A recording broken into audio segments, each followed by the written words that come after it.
Bagaimana kalau ada orang yang disuruh untuk minum air dari dukun? Ya nggak boleh kita minum, siapapun dia. Lagi apa manfaatnya minum air dari dukun? Air yang mengandung barokah itu air apa? Zam-zam. Air yang dapat menyembuhkan penyakit air apa? Zam-zam. Kata Nabi, ma'u zam-zam lima syuriba lahu. Air zam-zam tergantung dari niat orang meminumnya. Zam-zam ta'amu tu'min wa shifa'u suqmin. Zam-zam makanan dari berbagai makanan dan mengobati berbagai macam penyakit. Ini jangan, kalau ada orang suruh minum air dari dukun, jangan minum. Ini air penyakit namanya ini. Kalau dari dukun air penyakit, dari kiai juga yang sudah ditiup diludahi juga air penyakit. Karena dia juga punya penyakit. Antum minum tambah sakit antum.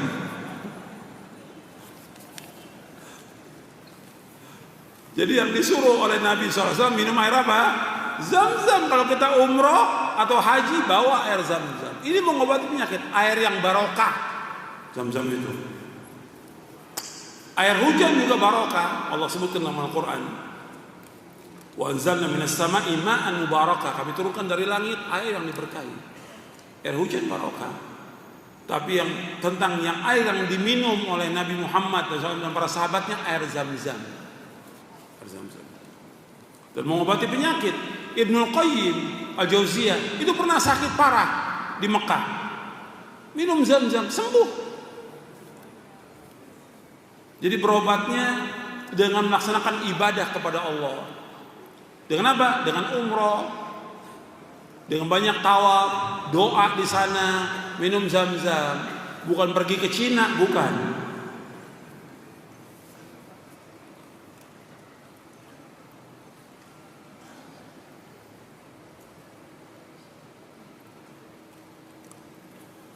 Kalau tadi disebutkan tentang minta hukumnya haram. Bagaimana kalau pinjam meminjam? Boleh dalam Islam.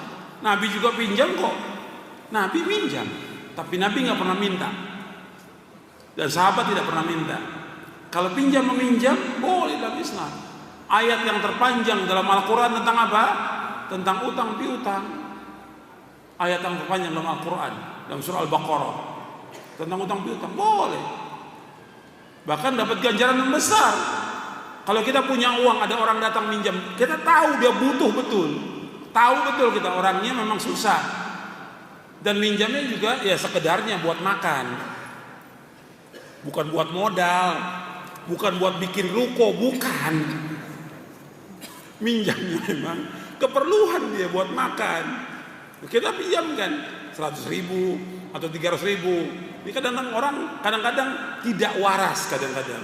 Minjamnya apa? Untuk bikin ruko 200 juta. Ini namanya nggak waras.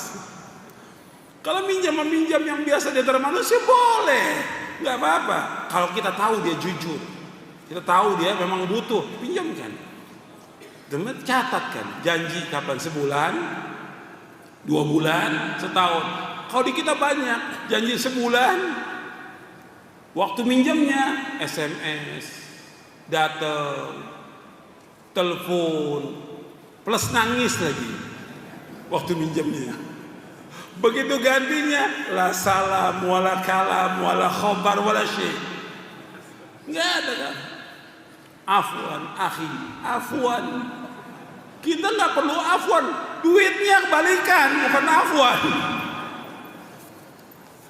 Duit dibalikan, antum utang bayar. Kalau antum nggak bayar berat hukuman di akhirat nanti.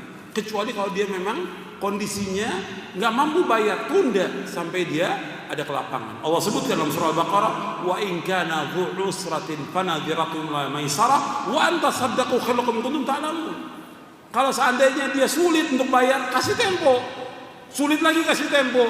Kalau kamu tahu dia susah nggak bisa bayar, kamu sedekahkan lebih baik bagi kamu jika kamu mengetahui. Di surah Al-Baqarah.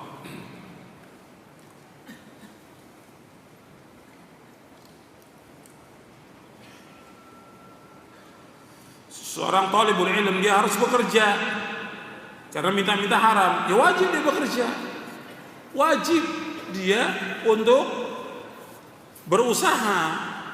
Kalau umpamanya sekarang dia mau cari pekerjaan, dia punya teman, dia minta tolong pada temannya, boleh, ta'awunul birri wat taqwa.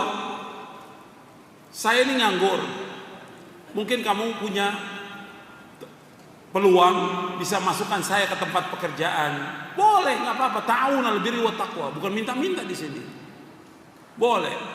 Sebab dia wajib kerja, karena dia wajib memberikan nafkah buat dirinya, istrinya, anaknya wajib. Nggak boleh dia minta-minta, hukumnya haram dalam Islam.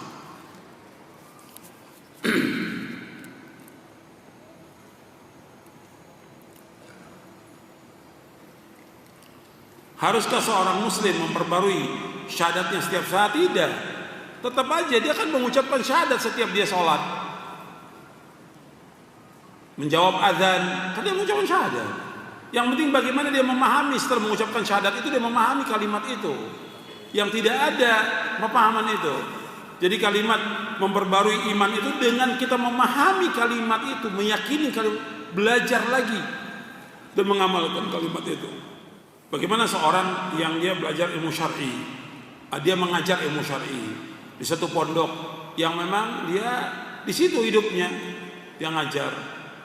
Boleh nggak dia mengharapkan sedikit dari nafkah yang diberikan? Ya boleh, karena kan dia di situ ngajar dari pagi sampai sore, sedangkan dia nggak mampu lagi untuk mencari usaha yang lain. Ya boleh, jangan bilang seperti itu. Ya, saya lanjutkan. Ini pertanyaan juga diulang lagi berkaitan dengan muamalah dengan manusia.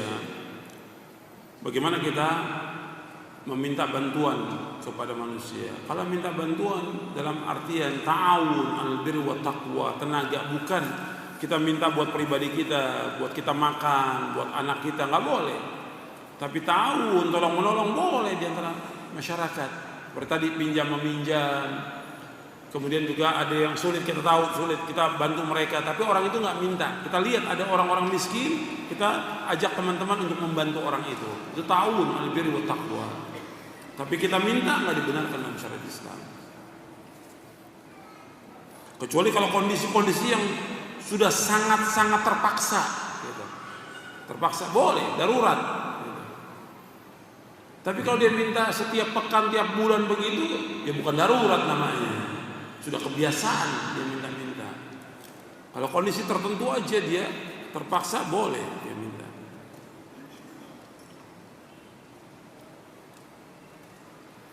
Bagaimana tentang orang tua atau mertua yang masih melakukan praktek-praktek bid'ah? Ya tetap kita dakwahkan, ya dengan lisan, dengan buku.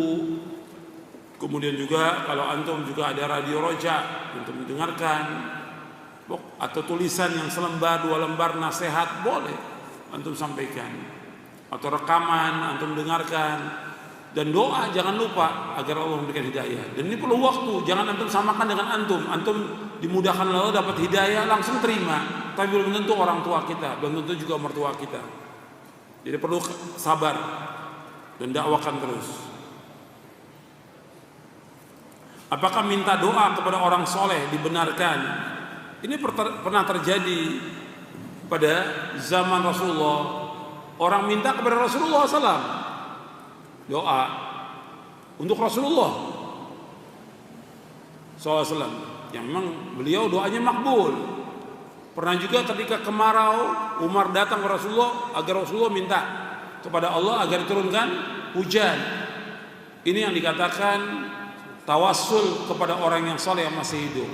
Boleh syariat. Tapi untuk urusan-urusan yang bentuknya pribadi kepada orang saleh setelah wafatnya Rasulullah SAW, kita lihat yang terjadi pada Umar bin Khattab. Ada seorang yang datang kepada Umar minta doa, tolong doakan kami. Apa jawaban Umar? A'ambiya'u nahnu? Apakah kami ini para nabi? Apakah kami ini para nabi? Jadi Umar nggak mau ada orang datang minta doa kepada Umar. Umar nggak mau. Ini disebutkan oleh Imam Asy-Syatibi di dalam kitabnya Al-I'tisam. Jadi Umar nggak mau orang minta doa kepada Umar bin Khattab. Kami bukan para nabi. Kalau Nabi Muhammad SAW iya doanya makbul, kami tidak. Tawadhu'nya Umar bin Khattab radhiyallahu anhu. Jadi yang terbaik kalau kita berdoa langsung kepada Allah masing-masing kita, karena yang tahu hajat kita sendiri. Soal bolehnya tawasul kepada orang yang soleh masih hidup boleh, para ulama boleh kan boleh. Gitu. Tapi yang terbaik kita langsung minta kepada Allah langsung kita sendiri, karena Allah memerintahkannya apa? Wa qala rabbukum ud'uni astajib lakum. Adalah kalian semua berdoa kepadaku, aku kabulkan doa kalian langsung tanpa perantara. Karena Allah itu jauh atau dekat? Dekat, disuruh langsung tanpa perantara. Bagaimana kalau ada orang yang kalau hari Minggu datang ke gereja, dia muslim karena pengen dapat santunan. Ini karena ya kebodohan, karena dia nggak ngerti tentang agama Islam. Nah, antum yang tahu, ya antum didik dia, nasihati dia, nggak boleh seperti itu. Minta kepada orang Islam aja nggak boleh, apalagi kepada orang kafir. Jadi kita harus ingatkan bahwa dia sebagai seorang muslim cukup minta kepada Allah, Allah pasti akan kabulkan doanya. Disuruh kita minta dan minta tolong hanya kepada Allah. Bagaimana supaya kita tetap tauhid di hati kita? Ya kita harus banyak belajar membaca kitab-kitab tauhid. Antum tamatkan kitab Ushulus Tsalatsah dengan syarahnya. Kemudian kitab tauhid dengan syarahnya. Ulangi lagi. Sudah baca, ulangi lagi, baca, ulangi lagi. Ini buku juga, buku yang antum beli syahadat ini antum baca lagi, ulangi lagi. Insya Allah dengan kita memahami itu kita akan tambah yakin, tambah tauhid kita kepada Allah. Tentunya juga masih ada pembimbing, artinya guru yang mengajarkan, yang menjelaskan kepada kita supaya kita tambah mantap akidah kita, tauhid kita. Bagaimana hukumnya meminta beasiswa kepada lembaga-lembaga? Sebaiknya kita nggak minta-minta kepada manusia. Kita juga nggak tahu uang itu benar atau halal atau tidak, kita nggak tahu. Kalau uangnya uang riba gimana? Atau dari perusahaan rokok, yang jelas uang haram, kita nggak tahu.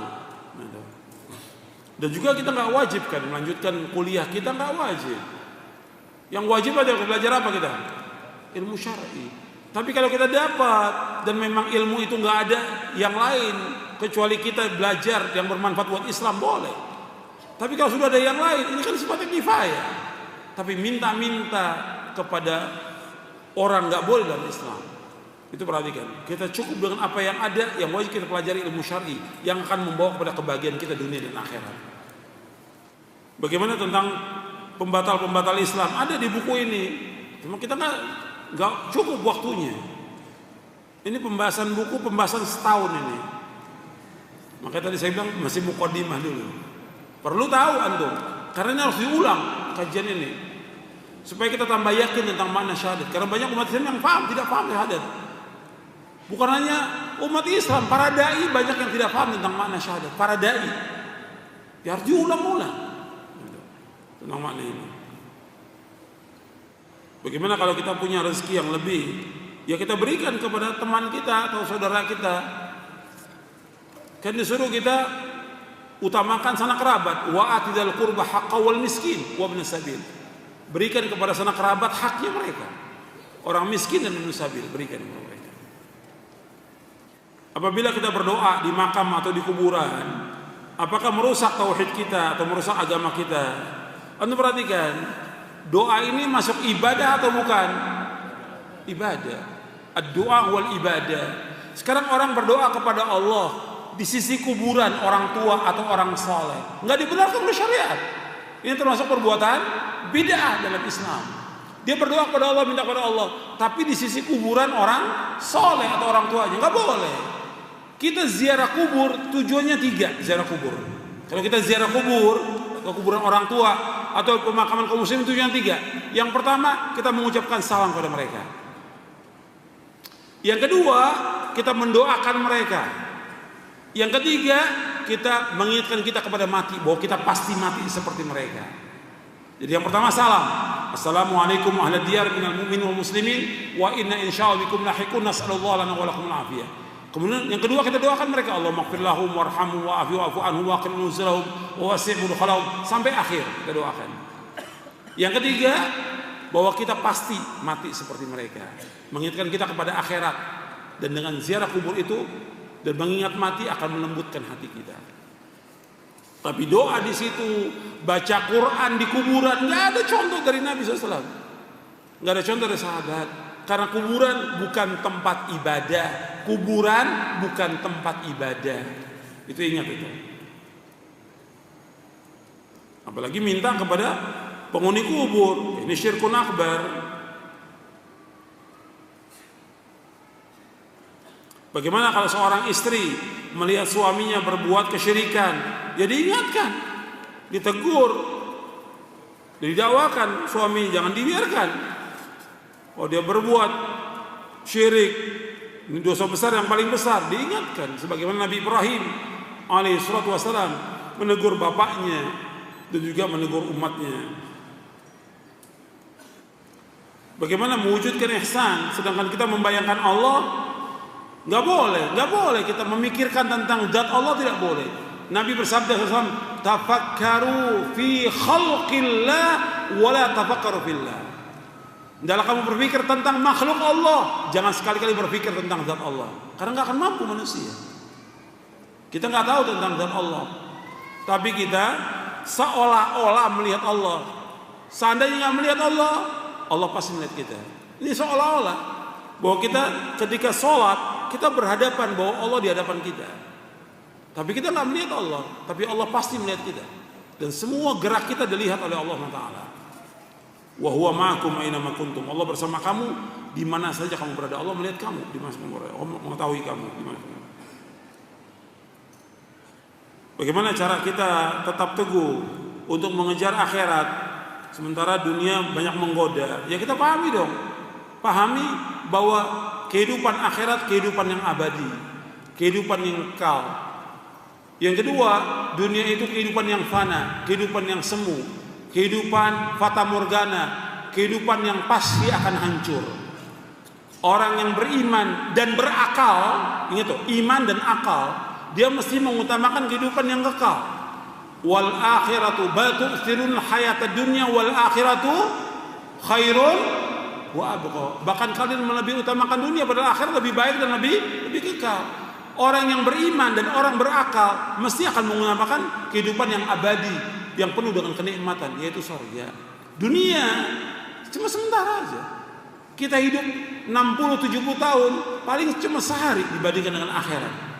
Kita hidup 60-70 tahun di dunia, cuma sehari. Tapi akhirat kehidupan yang abadi, yang kekal selama-lamanya. Mesti orang yang berakal dan beriman akan mengutamakan akhirat bukan dunia. Dunia nggak ada harganya kata Rasulullah SAW. Dunia lebih jelek daripada bangkai kambing. Yang kita kejar akhirat. Bukan berarti kita nggak bekerja, bukan kita nggak usaha tetap wajib mencari nafkah. Tapi jangan kita disibukkan dengan dunia. Jangan kita dilalaikan oleh dunia. Jangan. Dunia ini kata Allah mata'ul ghurur, kehidupan yang menipu. Indah dan manis dunia ini, tapi membinasakan manusia kalau dia tidak berhati-hati. Bagaimana kita memahamkan tentang prinsip dasar Islam kepada anak usia dini? Ya antum sebutkan tentang pokoknya aja tentang wajib yakin. Ya nggak mungkin dibacakan buku ini kepada anak usia 3 tahun. Ini salah didik, ini salah asuh atau berlebihan. Banyak sekarang ini orang-orang yang berlebihan. Yang penting antum paham, orang tuanya paham, baca ini buku ini. Kemudian pahamkan kepada istrinya supaya dia paham. Dan antum ajarkan anak-anak tentang meyakini tentang agama Islam ini hak gitu. Karena di buku-buku banyak ditulis semua agama baik, semua agama benar. Ini sesat dan kufur. Jelaskan enggak ada. Seperti itu. Oh, yang benar hanya satu, itu Islam. Saya sering beli buku, tapi jarang dibaca. Lantas buat apa antum beli buku? La haula wala quwwata illa billah. Kalau antum beli buku, antum enggak baca, antum enggak paham isinya buku. Allah sebutkan dalam Al-Qur'an seperti himar membawa buku. Kamatsalil himar yahmilu asfaro, seperti keledai yang bawa buku, bawa kitab. Keledai paham enggak yang dibawa kitab? Uang, air, enggak paham isinya. Ternyata antum juga sama, membeli buku nggak dibaca, nggak paham isinya. Kayak orang bawa, habis beli buku prinsip dasar Islam, dibawa, ditaruh di tasnya, sampai rumah ditaruh. Nanti 2 tahun lagi baru dibuka lagi, nggak paham. Mesti baca, sampai di rumah baca ini, tamatkan sampai selesai. Selesai ulangi lagi, pahami isinya, kemudian mengamalkan. Itu tujuan dari kita beli kitab, itu untuk dibaca. Kecuali kitab-kitab maraji yang besar, yang memang belasan jilid, puluhan jilid, untuk kita meneliti tentang hadis, yaitu kita baca sesuai dengan keperluan yang kita memang sedang meneliti hadis. Gitu. Tapi tentang kitab akidah harus kita baca, tauhid harus kita baca, kitab-kitab hadis harus kita baca supaya kita paham.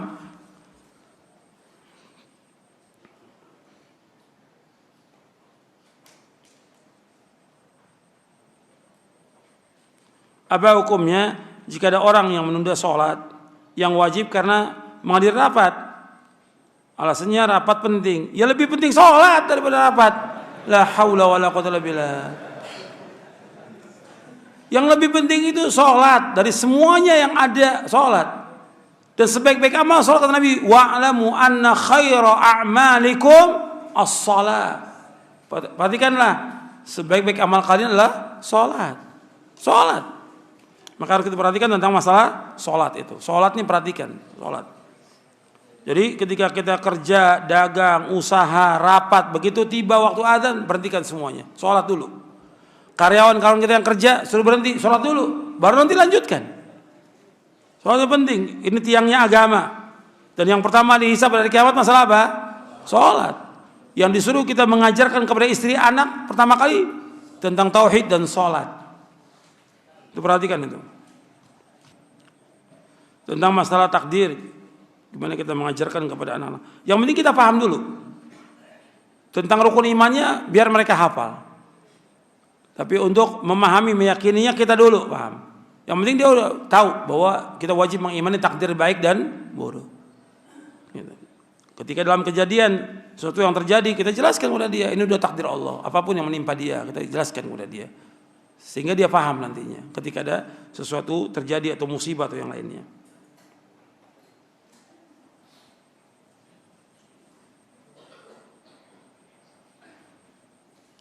Bagaimana jika seorang yang punya utang dan sudah bertahun-tahun tidak bisa untuk membayarnya, sampai yang memberikan hutang wafat, bagaimana membayarnya? Ya mestinya antum ketika berutang sama orang dicatat. Karena Allah sebutkan ayat terpanjang dalam Al-Quran tentang masalah utang. Dan ini saya juga ingatkan kepada antum semuanya. Masalah utang bukan masalah kecil, masalah besar. Karena Nabi SAW sampai tidak mau menyolatkan ketika ada seorang yang berutang. Meninggal, dia berutang. Nabi gak mau solatkan. Sampai ada yang membayar utangnya. Waktu itu ada Abu Qatadah mengatakan, saya yang bayarkan utangnya Rasulullah. Betul? Iya Rasulullah. Kemudian Nabi solatkan. Besok tanya lagi, kamu sudah bayar belum utang? Besar masalah utang. Bab ini berkaitan dengan hak anak Adam akan dituntut sampai hari kiamat. Antum yang di luar jangan berdiri duduk semuanya. Duduk. Belum selesai.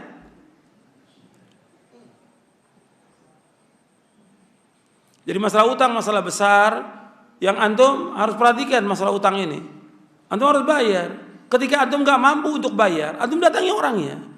Kan di kita ini banyak, ketika dia mau minjam, SMS, telepon, datang, nangis-nangis, segala macam sudah. Begitu dapat uangnya, nggak ada kabar lagi. Mestinya kan dia kasih kabar. Antum, saya udah janji sebulan untuk ganti, sekarang belum ada saya. Sampaikan, datangin ke rumahnya.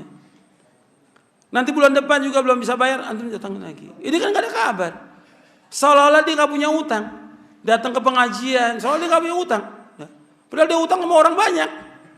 Ini orang gak punya malu ini. Mestinya dia ngomong, afwan nanti belum bisa bayar.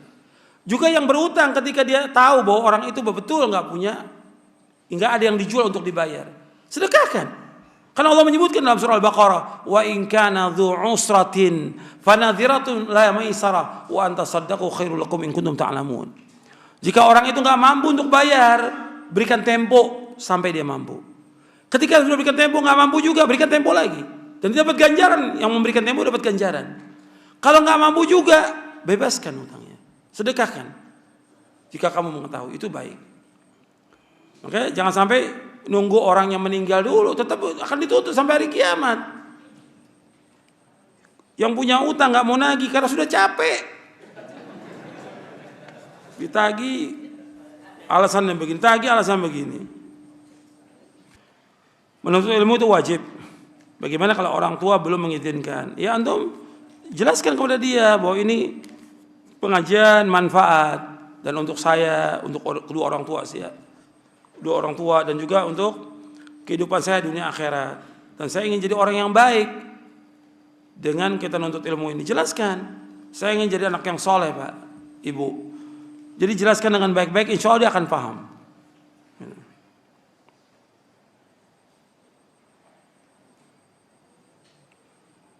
Bagaimana kalau ada orang yang dia berbuat dosa, kemudian dia minta ampun, dia bertobat, belum berbuat dosa lagi.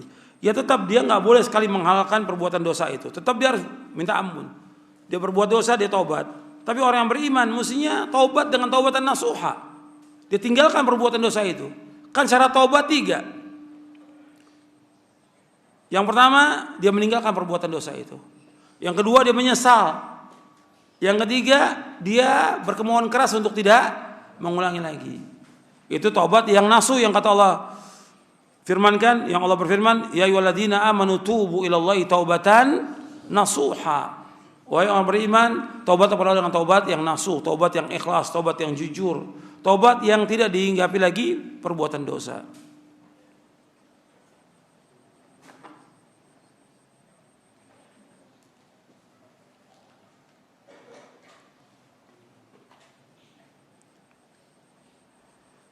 Saya ini mu'alaf.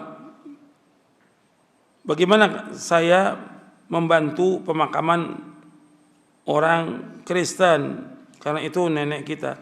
Kalau menguburkan jenazah, kan Nabi pernah SAW menyuruh Ali bin Abi Thalib.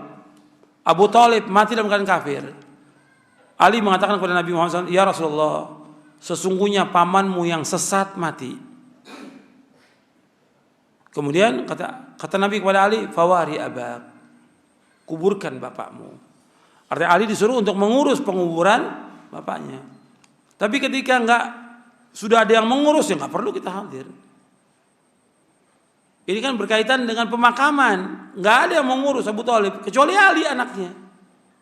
Maka Ali yang mengurus, dia menggali, menguburkan bapaknya Abu Thalib dengan saudaranya, artinya anaknya Abu Thalib. Ya, Ali, Aqil dan yang lainnya.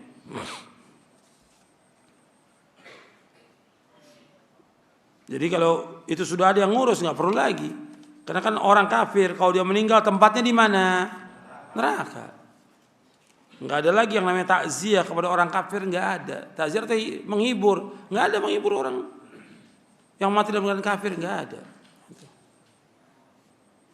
Bagaimana orang yang masih percaya mendatangi dukun dan yang lainnya, dia rajin sholat tahajudnya, nggak jadi ukuran rajin sholat tahajud, nggak rajin ukuran sholat duhanya, tapi keyakinan yang paling penting, akidah yang paling penting. Akidahnya benar atau tidak? Ketika dia punya kepercayaan mendatangi dukun, orang yang datang ke dukun nggak diterima sholatnya berapa malam?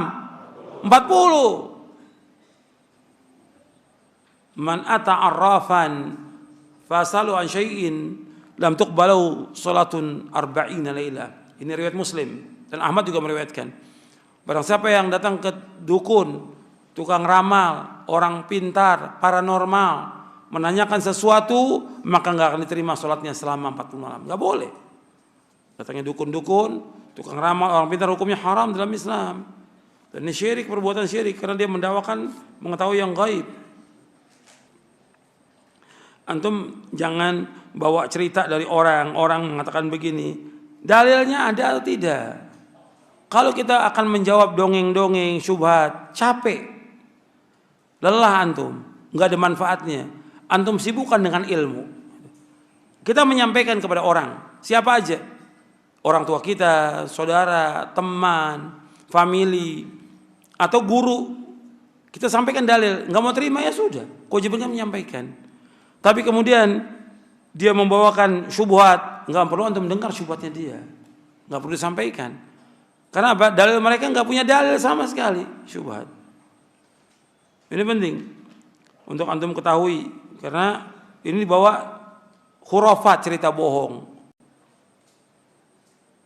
tentang Abu Lahab di neraka, kemudian dia bergembira dengan lahirnya Nabi segala macam. Ini cerita semua khurafat, khurafat yang dibawakan, cerita bohong.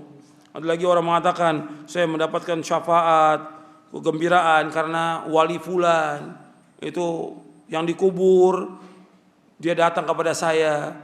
Ada saya ke Madinah ketemu Nabi keluarkan tangannya selaman dengan saya. Ini cuma cerita kadzab, bohong semuanya. Jangan antum dengar yang gini-gini, nggak ada manfaatnya. Kemarin disebarkan di YouTube, ada cahaya dari kubur Nabi, bohong, kadzab. Sekarang kalau ada cahaya, apa manfaatnya? Ada yang baru dalam agama? Agama sudah sempurna. Yang membawa manusia ke surga sudah selesai, Nabi sudah jelaskan. Ini kan orang-orang yang memang dari ahlul bidah, nggak punya dalil. Dalilnya cahaya, ini, itu, semua seperti tadi ilmu laduni. Bukan dalil Quran. Kita beragama dalil Quran dan Sunnah, itu yang kita pegang. Jangan cerita, jangan dongeng. Itu semuanya akan menyesatkan kita di jalan Allah, semuanya itu. Apa boleh seorang penuntut ilmu berdakwah di sosial media dengan cara men-share artikel atau video ceramah dan lainnya? Antum nggak punya hak, antum harus izin dulu kan kepada yang menceramah, boleh atau tidak. Antum sekarang yang paling penting dalam antum berdakwah untuk diri antum dulu. Bagaimana dari apa yang disampaikan dari artikel itu, antum paham atau tidak? Paham atau tidak? Kemudian ada isi yang mengamalkan, antum bisa nggak amalkan? Itu dulu. Antum tanya lagi kepada yang lain, ini ada ustadz ini punya artikel gimana? Atau tanya kepada ustadznya langsung. Karena nggak semua juga yang nulis itu benar. Banyak manhajnya yang udah menyimpang dari manhaj salaf. Banyak sekali yang menyimpang. Untuk ceramah-ceramah mereka juga yang menyimpang juga banyak.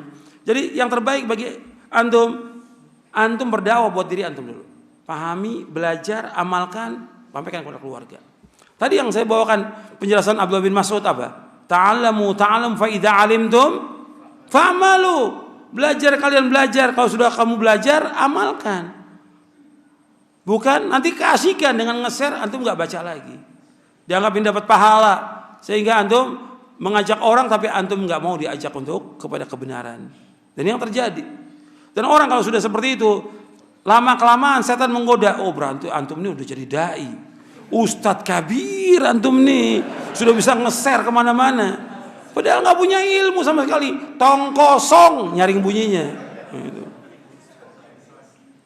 Makanya nih jangan antum jadi ustadz medsos, jangan. Antum jadi talibul ilm gitu, yang bermanfaat buat antum dan keluarga. Adapun para dai punya kewajiban untuk menyampaikan. Bagaimana kita menyikapi suami yang malas sekali dan terlalu belum? Antum berikan semangat. Ya, kalau dia nggak mau baca, ya antum bacakan, ya anti bacakan. Jadi minta kepada suami tolong dengarkan ini 1 menit atau 2 menit, bacakan yang penting-penting dari buku yang antum sudah ketahui. Atau juga kalau bisa ada di rumah itu TV Roja atau radio Roja supaya suami juga mau dengarkan. Hatta cuma 5 menit, nggak ada masalah. Tapi perlahan-lahan karena perlu waktu yang lama untuk memahamkan orang-orang seperti ini. Sebab ketika si istri keras kepada suaminya, yang terjadi perceraian. Dan itu banyak terjadi. Karena si istri udah lebih dahulu ngaji, suaminya belum. Si istri tetap maksakan suaminya untuk ikut kepada sunnah. Suaminya nggak siap. Dipaksa karena pengaruh kerjaan, pengaruh dunia, pengaruh usaha dia, pengaruh teman-teman dia yang jelek. Itu pengaruhnya luar biasa untuk menghalangi dia jalan Allah. Belum lagi pengaruh setan. Makanya perlu sabar bagi anti untuk mendakwakan kepada suami. Perlu waktu yang panjang. Kalau suami kepada istrinya, karena kewajiban suami. Istri wajib taat untuk mengikuti Quran dan Sunnah. Suami harus ditaati. Tapi ketika istri nggak ada kewajiban suami taat kepada istri, nggak ada. Tapi tetap berusaha terus untuk mendakwakan dengan cara yang baik. Bagaimana kalau seandainya istri keluar rumah menuntut ilmu, ya tetap harus izin dengan suaminya. Dan gak boleh safar, harus izin dengan suami. Ketika dia keluar rumah harus izin, karena tempatnya wanita di rumah. Bagaimana kita menghadapi pemimpin yang tidak adil, ya sabar kita.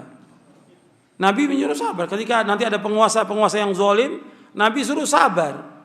Bukan memberontak, bukan demo. Nabi suruh sabar. Isbiru, sabar. Nabi suruh sabar. Yang lebih tahu tentang penguasa-penguasa, ya Nabi SAW. Tentunya firman wahyu dari Allah Ta'ala. Kita disuruh sabar. Ketika menghadapi banyaknya orang yang zalim, penguasa yang zalim, kita harus sabar.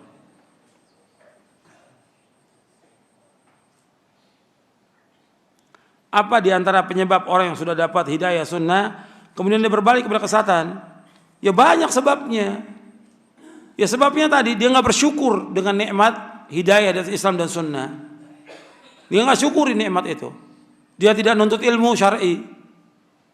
Kemudian dia tidak mengamalkan ilmu syar'i. Kemudian kadang-kadang juga dia sombong, menolak kebenaran itu. Kemudian juga disibukkan dia dengan dunia. Dunia ini banyak menyesatkan manusia. Dunia ini mata'ul gurur. Banyak orang udah dapat hidayah, tadinya ngaji, tapi kemudian apa? Ya ada usahanya maju, dagangnya maju. Kemudian dia mendapatkan kedudukan di kantornya dia, dinaikkan jabatannya. Udah lupa semuanya. Nggak ngaji lagi, nggak nuntut ilmu lagi, nggak baca Quran lagi, nggak hadir lagi di majelis ilmu, nggak baca buku-buku yang bermanfaat. Habis waktunya untuk dunia. Itu yang membuat dia sesat. Dan ini banyak. Dari kemarin sore saya sampaikan tentang dunia ini lebih jelek dari bangkai kambing. Dunia ini nggak ada harganya meskipun hanya seberat sayap nyamuk. Buat apa manusia sibuk dengan umur 70 tahun untuk mencari dunia? Bodoh. Orang yang beriman kepada yaumul akhir dan orang yang akalnya waras mesti mementingkan akhirat daripada dunia. Tapi Allah sudah ingatkan dalam Al-Quran dan Nabi baca setiap salat Jumat surah Al-A'la, bal tu'thirunal hayatad dunya wal akhiratu khairu abqa. Bahkan kalian lebih utamakan kehidupan dunia padahal akhirat lebih baik dan lebih kekal. Banyak manusia lebih utamakan dunia sehingga dia sesat dengan sebab itu. Kemudian juga banyak teman-teman dia yang jelek, yang tidak baik, sehingga apa? Membawa dia kembali kepada kesesatan. Makanya ketika antum sudah tahu tentang sunnah dan antum menjauhkan perbuatan syirik, bid'ah dan yang lainnya, antum istiqomah di jalan yang hak ini.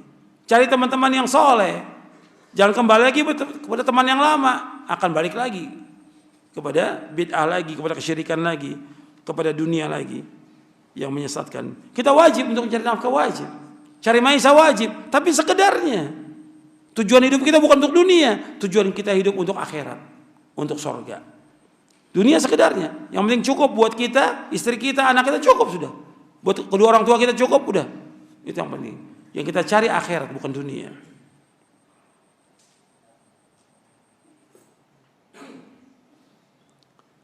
Tentang tadi disebutkan tentang Imam Mahdi. Imam Mahdi itu dari keturunan Nabi Muhammad SAW. Dan adanya nanti di akhir zaman Imam Mahdi. Dari keturunan Nabi Muhammad SAW. Bukan keturunan Jawa, bukan. Bukan keturunan Sunda Imam Mahdi. Imam Mahdi keturunan Arab. Dari keturunannya Rasulullah SAW. Namanya sama dengan Rasulullah. Yaitu Muhammad bin Abdullah. Namanya sama. Dan itu akan ada nanti. Sekarang kan orang ketika mengalami kesulitan, kesusahan, dizolimi, mulai munculkan Imam Mahdi ini, Imam Mahdi ini. Ini semuanya kesesatan. Kondisi kita akan diangkat derajat kita oleh Allah kalau kita memenuhi syarat. Syaratnya apa? Menolong agama Allah. Dengan apa? Dengan terus menuntut ilmu, mengamalkan ilmu dan terus berdakwah, memperjuangkan agama ini baru akan tolong. Bukan sibuk dengan dunia, bukan sibuk dengan politik, bukan. Bukan sibuk dengan demokrasi. Allah nggak akan memberikan kejayaan dengan demokrasi, tidak. Allah berikan kejayaan dengan syariat Islam. Bukan dengan demo, bukan. Dengan syariat ini, dengan Quran dan Sunnah ala fahmi salaf, dengan ilmu dan amal.